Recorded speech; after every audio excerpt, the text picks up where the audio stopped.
ইসরায়েলের প্রধানমন্ত্রী Benjamin Netanyahu ঘোষণা করেছেন হামাসের যুদ্ধবিরতি প্রস্তাব নাকচ করার পর গাজায় হামলা আরও জোরদার করা হবে। কাতার ভিত্তিক সংবাদ মাধ্যম আল জাজিরার প্রতিবেদন অনুযায়ী এই সিদ্ধান্তের পর গাজায় পরিস্থিতি আরও উত্তপ্ত হয়ে উঠেছে।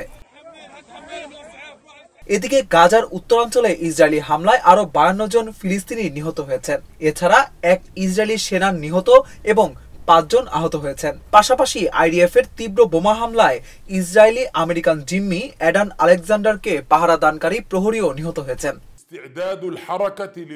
হামাস জানিয়েছে তারা জিম্মির বর্তমান পরিস্থিতি সম্পর্কে কিছুই জানে না। তবে ইসরায়েলি জিম্মি এলকানা বহুবতের একটি নতুন ভিডিও প্রকাশিত হয়েছে, যেখানে মুক্তির আকুতি জানিয়েছেন তিনি।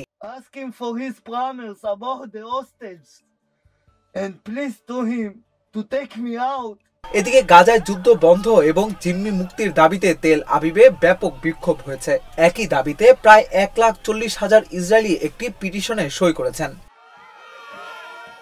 2023 সালের 7 অক্টোবর হামাস ইসরায়েলে হামলা চালায়। ওই হামলায় প্রায় 1200 ইসরায়েলি নিহত এবং 251 জনকে জিম্মি করা হয়। তারপর থেকে গাজায় ব্যাপক হামলা শুরু করেছে ইসরায়েল। হামাসের স্বাস্থ্য মন্ত্রণালয়ের তথ্যে জানা গেছে গাজার 51,000-এর বেশি মানুষ নিহত হয়েছেন এবং আহত হয়েছেন লক্ষাধিক।